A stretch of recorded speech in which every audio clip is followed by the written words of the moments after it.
Mi darta héna dánífa chufuing chun sin is stúra ina gnífara agus náirta grasta brona oring chun iad a thuirt concrete. Anas gurúta to sofa an ila bríhir agus an ila gní festa agus gur tríad a creek no fleet through pre-star dina. Directly beseech your Lord of actions by thy holy inspirations, carry them on by thy grace and assistance, that every word and work of ours may always begin from thee and by thee be happily ended through Christ the Lord.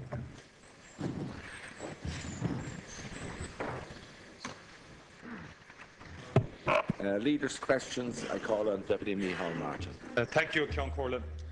Taoiseach, one of the areas that has escaped any significant attention in the fallout from the budget has been the very savage and targeted approach to colleges of further education in terms of an attack on their pupil-teacher ratio and in the reduction of a variety of allowances to students attending colleges of further education. The 2-point increase in the pupil-teacher ratio for these colleges will have a savage impact on the colleges and their students, leading to the loss of 200 whole-time equivalent posts, but in reality on the ground about up to 500 teachers could lose their positions, many of them part-time in colleges across the country doing specialist courses in cloud computing, horticulture, sound, music, dance, right across the board. All courses that are related to employment and particularly progressing young people from unemployment to employment. And Taoiseach, if you'd care to listen, you would know that at a very high unemployment rate among young people of 30%, this cut makes absolutely no sense whatsoever. And it is targeting second chance education. People who want to go back to education to get a chance of work or to progress on to third level. And what is absolutely shameful, Taoiseach, that in addition to the pupil-teacher ratio increase, the budget will also reduce capitation rates for the colleges and will reduce allowances for people on vocational training opportunity schemes and also on youth reach programmes. These are the very programmes that were designed to help young people to come through the education sector through alternative programmes and alternative pathways. And you've also abolished the cost of education allowance. Now, Taoiseach, I know that the Fine Gael party will always protect the wealthy. But again, the fundamental question has to be asked.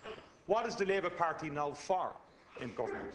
If the Labour Party can stand over a cut to a sector, a cut to a sector that does the most for those who lost out through mainstream education and who want a second chance. And I would say this, Taoiseach, we built up this sector over the last 10 to 15 years.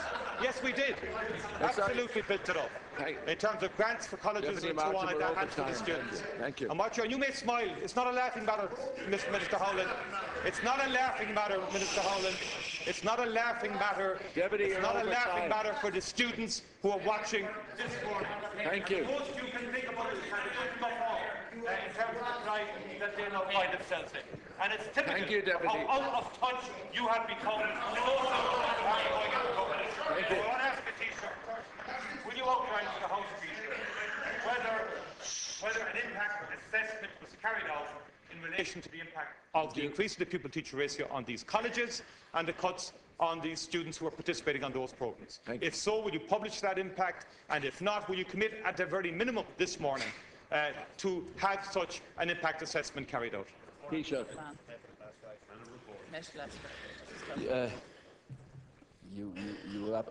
charge of saying that particular parties look after particular sectors is nothing short of disgraceful, Deputy Martin. Nothing short of disgraceful. Now, the change in the PTR announced here by the Minister for the Budget from 17 to 1 to 19 to 1 takes effect next September.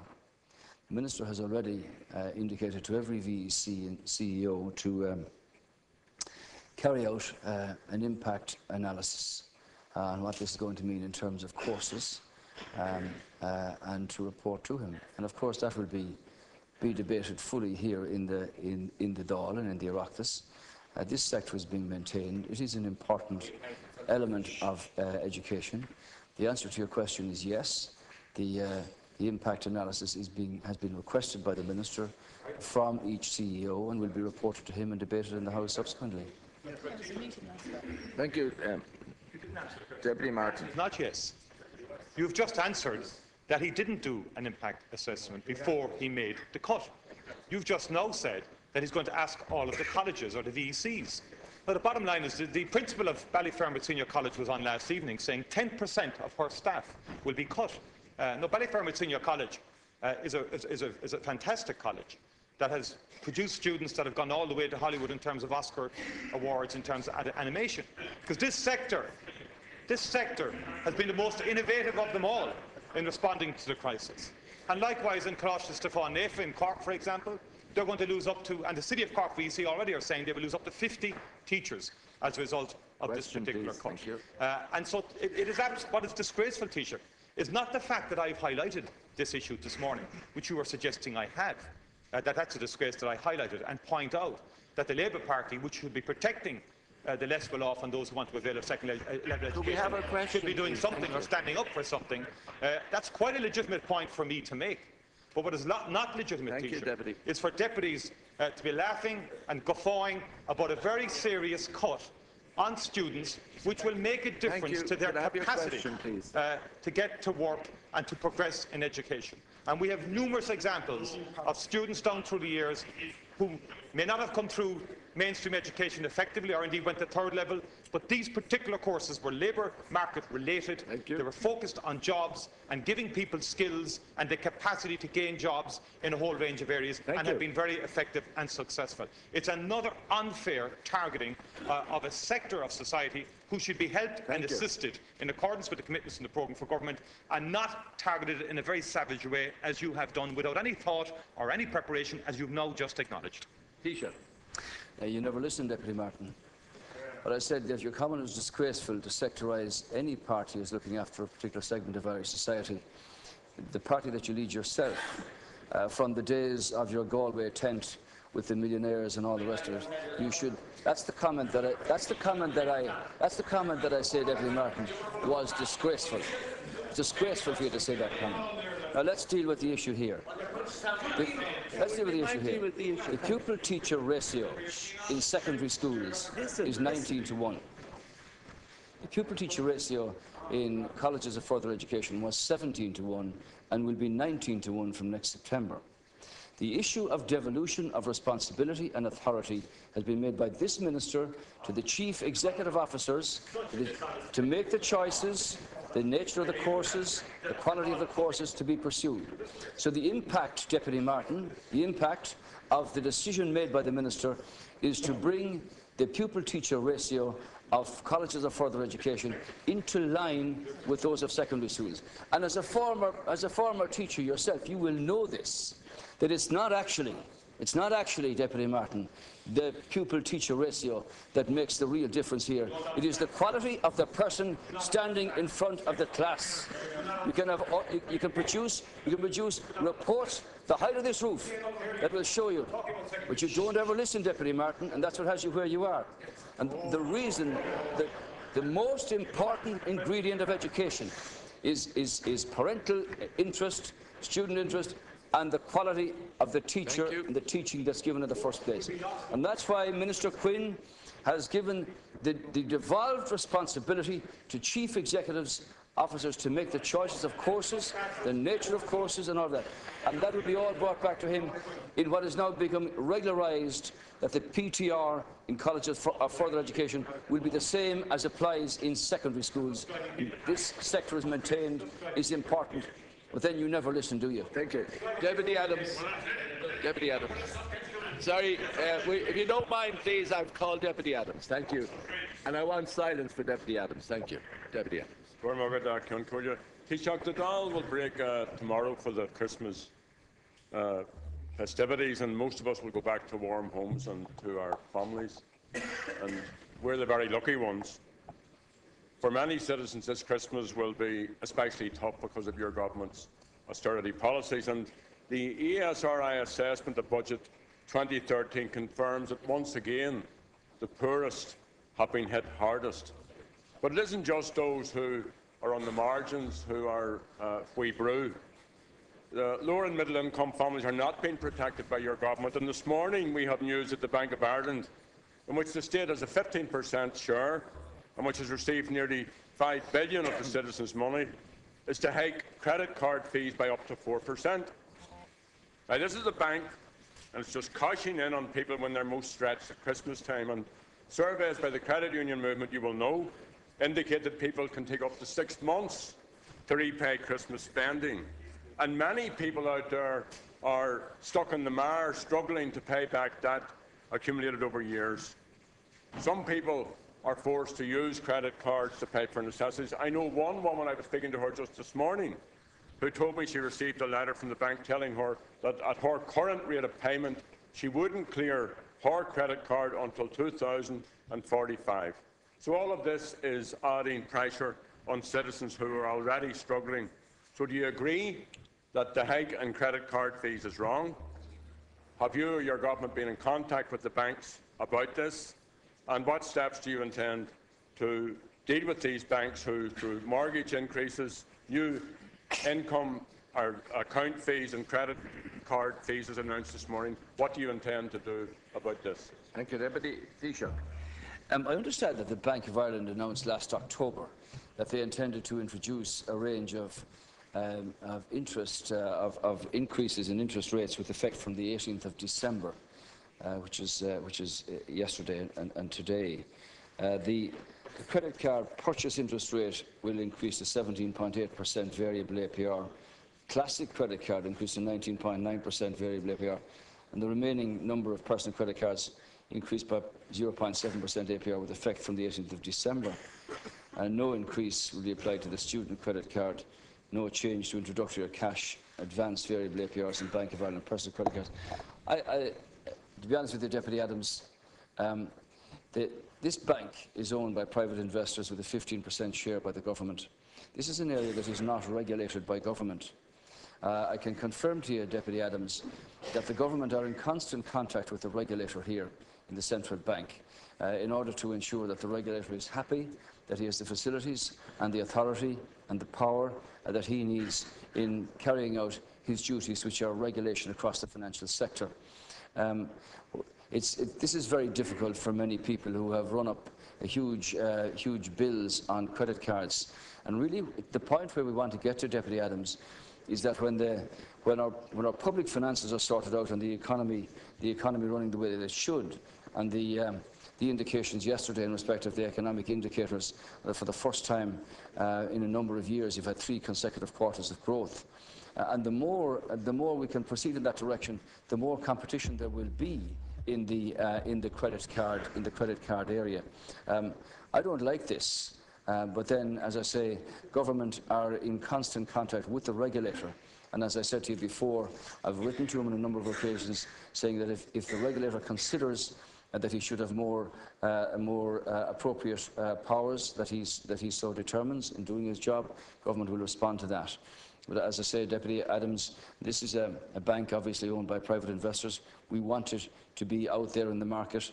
It's 15% shareholding by the government. This is an area that is unregulated. Deputy Adams. Well, I mean, this is your usual response when we raise a question about the banking sector, and really you say you can't do anything about it. What you really mean is you won't do anything about it. And we have a situation, for example, last night, where just at 11 o'clock you rushed through this family home tax. Rushed through. I think there were over 80 amendments. Only one amendment was taken. Sorry, Deputy, that's a separate issue. Sorry, come on. It's a separate issue. Separate issue? Yeah. Well, with supplementary question to... Well, I'm coming to the question, Kehoe. Could you not be a first Jack or a read? So, the point I'm making is that there is one rule for the banking sector and another rule for the citizens. And this is the bank's Christmas present. And your family home tax is the government's Christmas present. And you say you can't do anything about all of this. For example, have you spoken to the public interest directors? I understand this government has done nothing. I got a written response from Minister of Finance. You're aware this government has not appointed any public interest directors to the boards of the covered banks since taking office. Blah, blah, blah, blah, blah. Now, who are the public interest directors? Who are they? Lo and behold, the public interest directors include Mr. Dick Spring, late of this parish,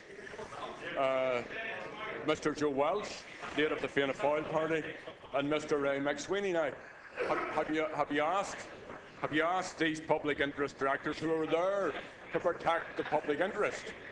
Why haven't you asked them? Do we have your question? Do you intend to call the banks into the Economic Management Council, or is it just a matter, once again, Taoiseach, of wringing your hands and saying that you can do nothing? Thank you. Or, as I put it, that you will do nothing about this particular sector? Taoiseach. Well, as Deputy Quinn remarked, we treat banks differently than you did in the past. The position here, Deputy Adams, is, as I said, this is an area that is not regulated. It is an issue that government is in regular and constant contact with the regulator in the central bank. And on behalf of government, I have written to the regulator saying, if you require further powers or more appropriate powers that you consider, the government will respond to that. It's not a case of saying the government won't do anything. It's a case of saying, if the regulator if the regulator requires further facilities, the government will respond to that. But this is not a case of where the government regulates the interest rates that are applicable to credit cards. What I want to say to you again is this. Our job as government is to restore our economy to good health. It's heading in that direction. And for the first time in a number of years, you've had 3 consecutive quarters of growth. Now, I don't like this situation where the announcement was made by the bank applicable 3 or 4 days before Christmas. But this is a commercial entity, and they've made this choice. So they made this decision. I say we will respond to the regulator, who is completely independent, if the regulator requires or requests government for further or more appropriate powers. Where we want to be, Deputy Adams, is with an economy that's running well, and an economy that's growing in economic health, as it were, and that as a consequence, further competition comes into the market from those who deal with credit cards. I repeat this on a regular basis.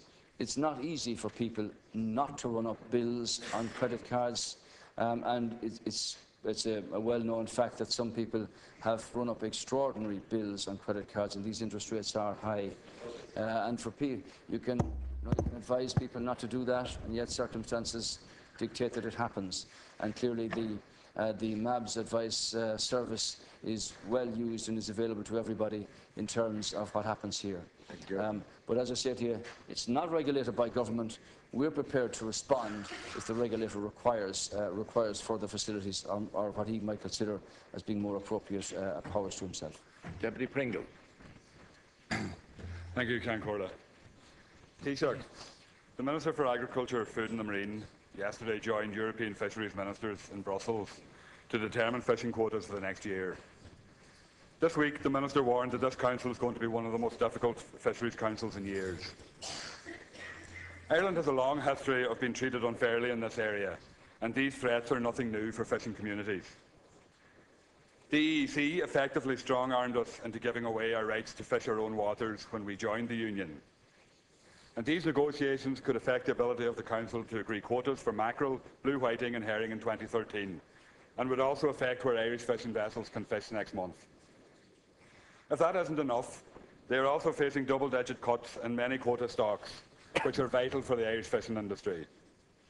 These proposed reductions would amount to a direct income cuts for fishermen of €17 million, and the full cost when the effects on fish factories and others are factored in are in the order of €54 million, with up to 500 full and part-time jobs being put under threat. Year after year, fishermen live in uncertainty as to where their futures lie and are in a constant battle to make a modest living.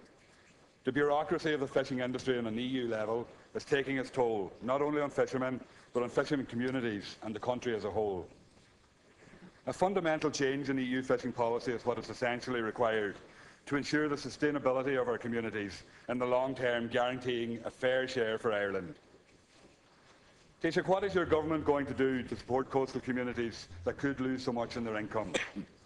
And have you got a contingency plan in place in the event of a breakdown and the loss of so many jobs? Thank you. Taoiseach. I think, Deputy Pringle, you should bear in mind that actually Ireland is one of the few countries that has managed to get this into a very strong position for whatever minister has been attending there for a number of years. And the reason for the success of Irish ministers for fisheries over the last number of years at the negotiations in Brussels, which take place at the end of every year, is because of the quality of the scientific analysis that the minister brings to the table. And that scientific analysis is carried out by the Marine Institute based in Oranmore and Galway. And it's a fact, Deputy Pringle, that being armed with that exact scientific data, that no Minister for Fisheries here has come away from Brussels with a bad deal. Now, these negotiations are still ongoing and will finish towards this weekend.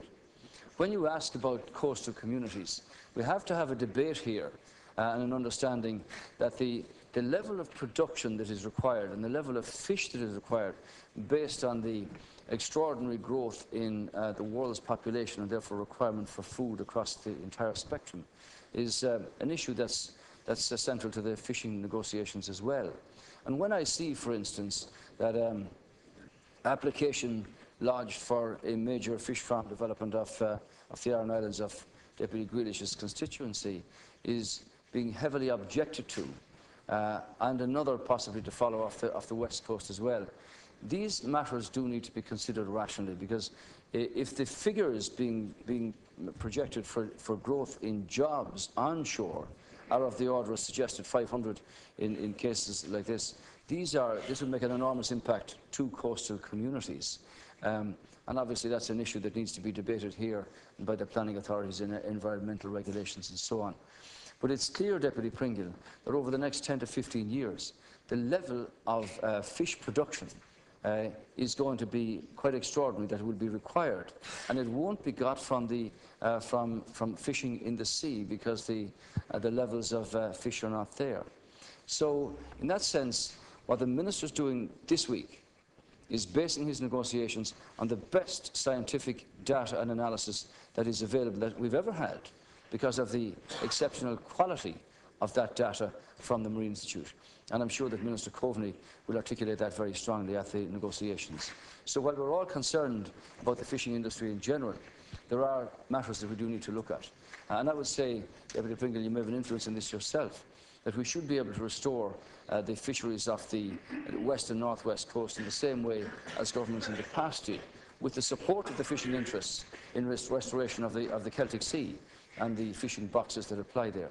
And that's an issue that we should also consider for the future interest of fishermen and their incomes and their livelihoods. Deputy Pringle.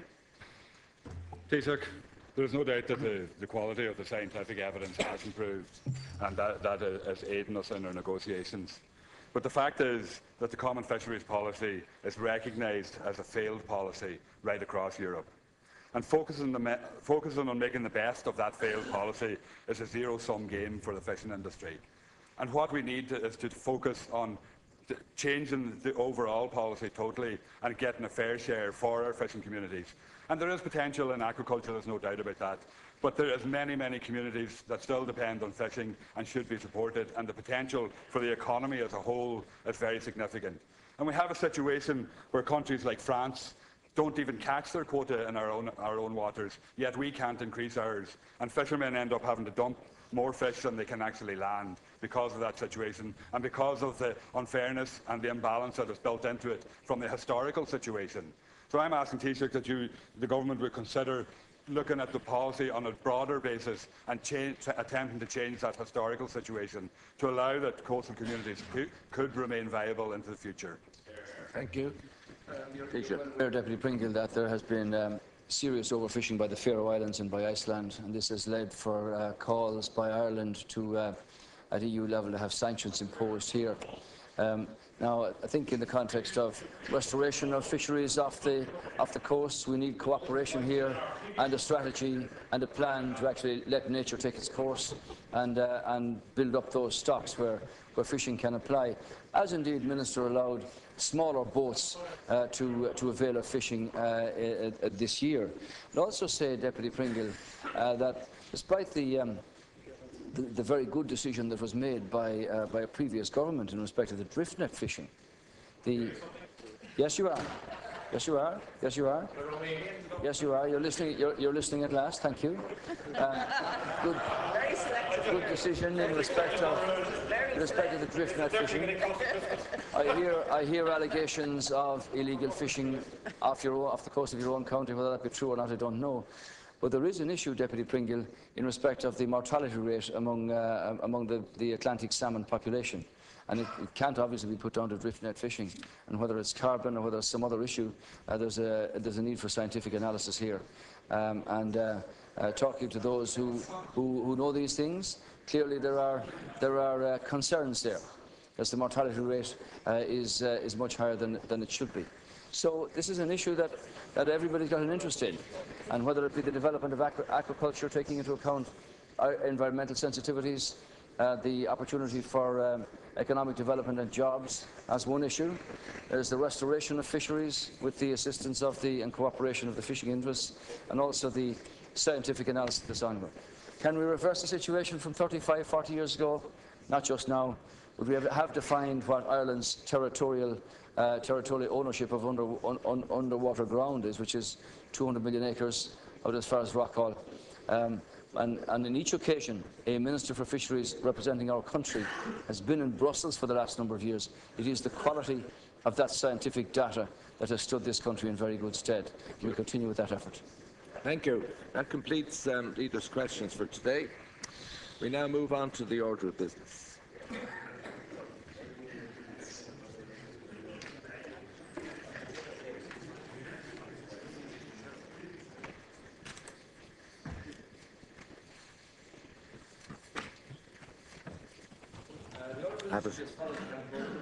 Statements in the European Council in Brussels. Number A7, the Appropriation Bill of 2012, order for second stage, second and remaining stages. Number 1, National Vetting Bureau, Children and Vulnerable Persons Bill 2012, amendments back from the Seanad. Number 2, Personal Insolvency Bill 2012, amendments from the Seanad. It is proposed, notwithstanding anything standing orders, that 1, the Dáil shall sit later than 9 p.m. tonight and shall adjourn not later than 10:30 p.m. 2, the proceedings in relation to number 27 shall, if not previously concluded, be brought to a conclusion after 85 minutes, and the following arrangements shall apply. 1, the statements made by the Taoiseach and by the main spokespersons for Fianna Fáil, Sinn Féin and the technical group, who shall be called upon in that order and who may share their time, shall not exceed 15 minutes in each case. Number 2, a Minister or Minister of State shall take questions for a period not exceeding 20 minutes. Number 3, a Minister or Minister of State shall be called upon to make a statement in reply which shall not exceed 5 minutes.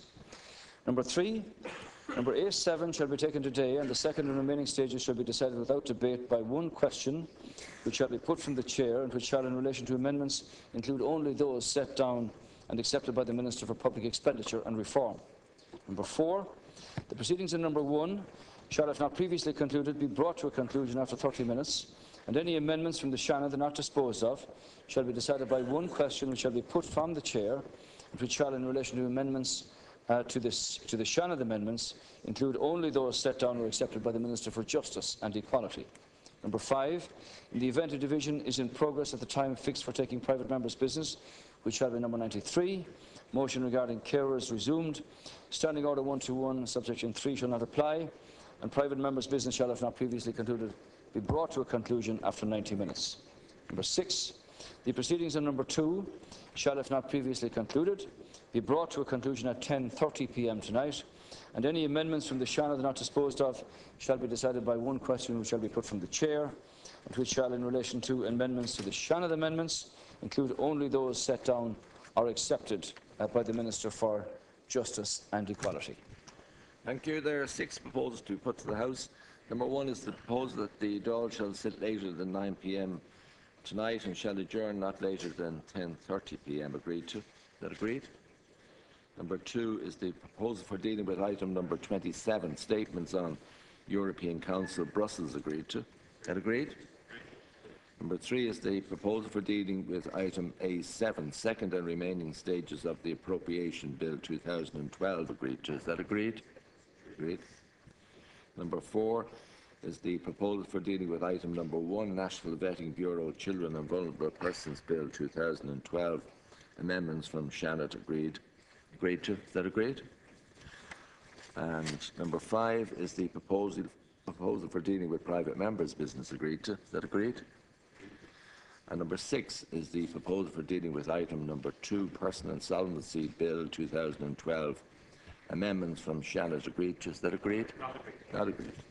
Ceann Comhairle, I would have to say that the guillotining of this particular measure is particularly inappropriate, and I would appeal to the Taoiseach, given what was announced this morning in relation to the Bank of Ireland and the increase in the credit card charges and interest rates, and the general behaviour of the banks towards the government, towards the Oireachtas, in terms of key issues. I mean, the general public out there feel they're being bled by the banks, and that the banks really are treating the government, the Oireachtas, and people with some contempt.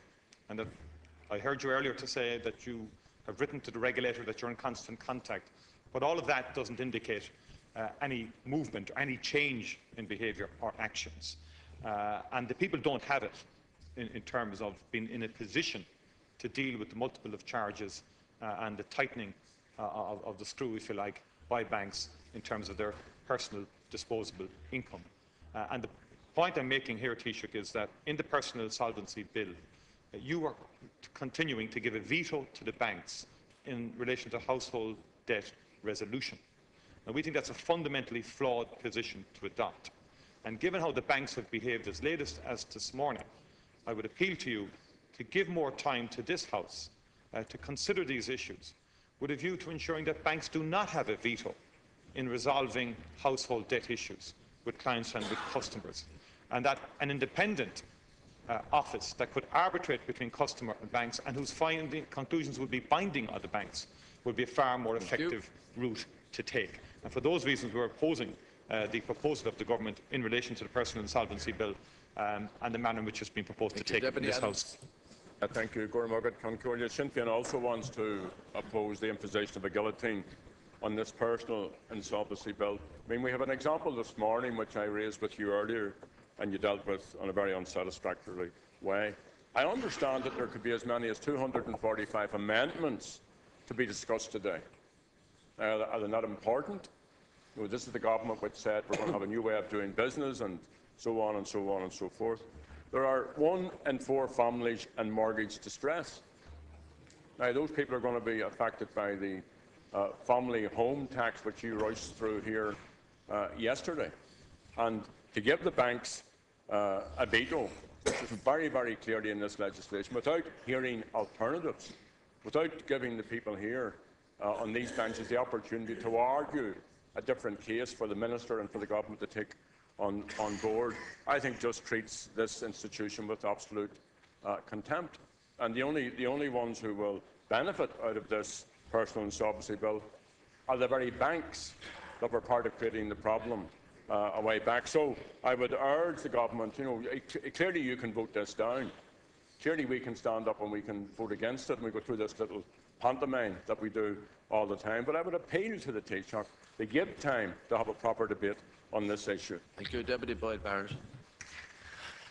I'd also like to object to the guillotine being imposed on this legislation. Taoiseach, it is absolutely clear, Taoiseach, that the banks are not willing to engage in the sort of debt write-down that is necessary to deal with this suffocating burden of distressed mortgage debt.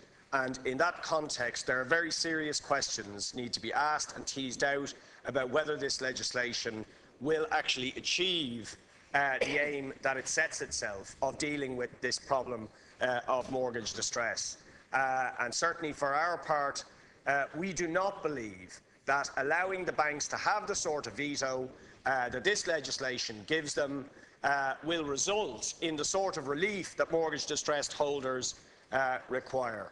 And I have to say, I mean, the whip over there is beginning to look a bit like Madame Lafarge with his predilection for guillotines coming down on important legislation. And really, I think you should lift this guillotine and allow for proper scrutiny of this most important of legislation. Thank you, Taoiseach. I dealt with this. We dealt with this yesterday, Ceann Comhairle. it is almost the end of this Dáil term. We want to move on with setting up the personal insolvency service, which is an alternative to the opportunity for people to deal with other than with banks. And the point has been already made clearly that in the PCAR exercise carried out last year, in regard to the banks, they have been sufficiently resourced and recapitalised that in cases where they consider it appropriate, appropriate write-downs can be made. Now, there has to be an understanding of moral hazard here, but also a distinguishing between those who can't pay and those who won't pay. We want to move on with the bill, and people can make the points during the course of the discussion today that they make here. Thank you. I put the question. The question is that the proposal for dealing with item number 2, Personal Insolvency Bill 2012 amendments from Shannon be agreed to. The Tiachti atá a héh na Thurscina Abadish tá. The Tiachti atá in the Crina Abadish Neil. Sheila McGuinn and Kestridge. Vótáil. Vótáil.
take your seats, thank you.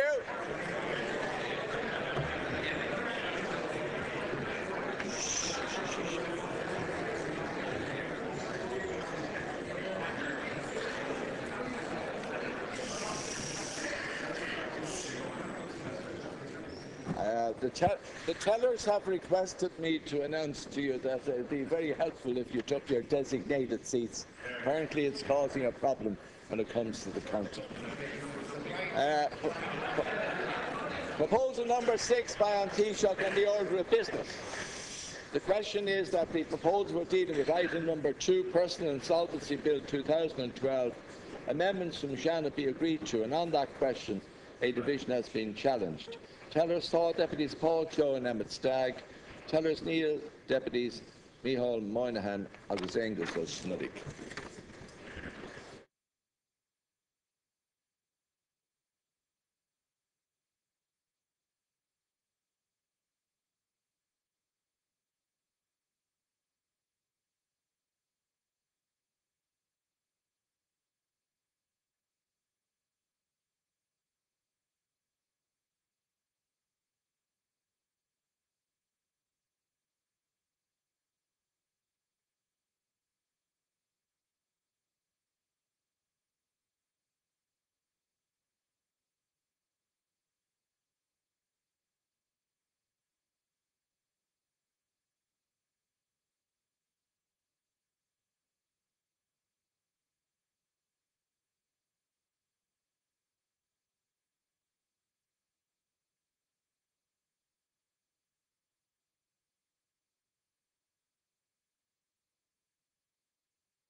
Tá 88, Neil 39. The proposal for dealing with item number 2 is agreed to. Thank you.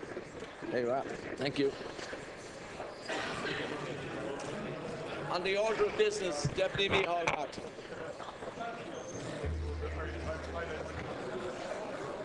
Sorry, could we... For those who are leaving the chamber, could you do so quickly because we have a limited amount of time on the order of business. Thank you. Yeah.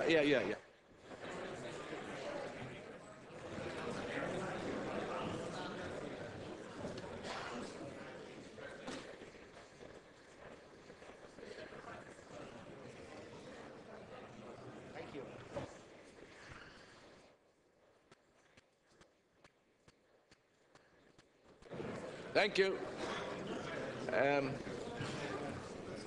Thank you. We're now on the order of business. Deputy Micheál Martin. Yes, thank you, Councillor. Just 2 items, if I may, Taoiseach. In relation to the Personal Insolvency Bill, could you outline to the House the timetable in terms of the commencement of regulations? Now, the Government has promised that it will commence the bill as quickly as possible. The situation with mortgage arrears is a shocking one in the country, with over 180,000 people now in mortgage arrears, huge personal indebtedness out there, and the incapacity of either government or the banking sector to actually deal adequately with it. So, Taoiseach, it's very important if you could let us know when you expect to commence the regulations following the passage through this House of the Personal Insolvency Bill. And secondly, could you indicate to me when if the government has any plans to commence the remaining sections of the Disability Act and also the remaining sections of the Special Education Act in relation to children with special needs, in terms of sections of that Act which have not been commenced yet? Have you any plans for the commencement of those acts, of those sections? Sorry. Well, the Minister for Justice will give the full details of the schedule and the timetable for the implementation of the personal insolvency arrangements during the course of the debate here, Deputy Martin. I don't have any indication from the Minister for Education of his intention, time or otherwise, in respect of the education bill that you raise, but I will. I'll have the deputy contacted by the Minister for Education. Yes. Yes, he will send you a report. Yes. Yes. Deputy Adams. Taoiseach, you'll know that yesterday the UK Commission on a Bill of Rights made its final report. And you will also know that the work of this Commission for the last 2.5 years or so has been used by the British government to block a Bill of Rights for the North. And a Bill of Rights for the North is part of the Good Friday Agreement. And interestingly enough, the final report of the Commission recognised the distinctive Northern Ireland Bill of Rights process and its importance to the peace process. So given the government's role as a co-guarantor of the Good Friday Agreement, could you outline how you intend to secure progress on that Bill of Rights for the North? Taoiseach. What's your question? Obviously, we want the Good Friday Agreement implemented in full, and as a co-guarantor of that, that's important. I haven't had an opportunity to read the Bill of Rights that you refer to, which was published yesterday. So obviously, that's something that I will have to read and consider its implications in the context of discussions that we have with the Northern Ireland Executive and the British authorities. Really, just to clarify for the Taoiseach, there is no Bill of Rights. There should be a Bill of Rights. The British government set up a commission to look at a Bill of Rights for the United Kingdom, as it's called, and they used that as an excuse not to bring in a specific Bill of Rights for the North. Now, yesterday, ironically, its own commission recognised, and I quote, the distinctive Northern Ireland Bill of Rights process and its importance to the peace process. Now, clearly what the British government... Sorry, Deputy, I'm a bit pressed for time, so... Asking Taoiseach is, and I'm disappointed that you aren't briefed on this matter, it's a very, very important element and one of the key outstanding elements of the Good Friday Agreement. So my question is, as co-guarantor, what will you do to ensure that the British government keeps to this internationally recognised agreement which people north and south voted for? Sorry for the confusion. The first thing I'll do is read the report in respect of the Bill of Rights and the reference to the distinctive issue insofar as Northern Ireland is concerned, and follow that through with the Executive and the British authorities. Thank you. Deputy McLennan. Taoiseach, the programme... Sorry, yeah. We've only got a minute and a half, okay. So please. Taoiseach, the programme for government contains a commitment to ending long-term homelessness and the need to sleep rough. This morning's report by the Simon Community of Ireland noted a huge increase in the numbers sleeping rough, particularly in Cork and Dublin, despite the opening of extra shelter beds. What legislation or actions will the government take to address the growing homelessness crisis? Is there promised legislation here? No legislation promised, Ciancrola. I note the comments from the different organisations who come together in respect of getting extra accommodation for persons who are homeless. Government obviously will support all these efforts. Thank you. Deputy Healy-Rae, now please, will you be very, very short? Otherwise, others aren't going to get in. I most certainly will. Thank you very much, No preambles, thanks. Yeah, thank you very much, Ciancrola. Just to ask the Taoiseach, with regard to the information which has come to light over the last couple of days from the OPW, which clearly proves that it will cost more money to close Garda stations than to keep them open. The Criminal Justice Bill. Could you ask the Minister on your left, will he revert from what he is doing, which will actually finish up costing the state more money? Sorry, Deputy. Deputy McGrath. It's not The Commissioner made the recommendations here, and the Minister has accepted them, and clearly there's a whole change in the matter of the way Gardaí are now able to do their business, which will be for the betterment of every community.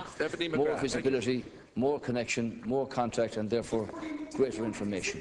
Sorry, but listen, Deputy, be fair to the other members, will you? Deputy McGrath. I want to ask the Taoiseach, indeed, it's been 8 days now since the Supreme Court handed down a judgment in relation to what happened with the Children's Rights referendum and the misappropriation of funds and other issues. I know you responded to Deputy Adams that you hadn't got the report of what he's speaking about. You have this decision now with 8 days, Taoiseach. I want to ask you for comment on it, please, because it's a shameful abuse. It's on the Children's Rights Bill.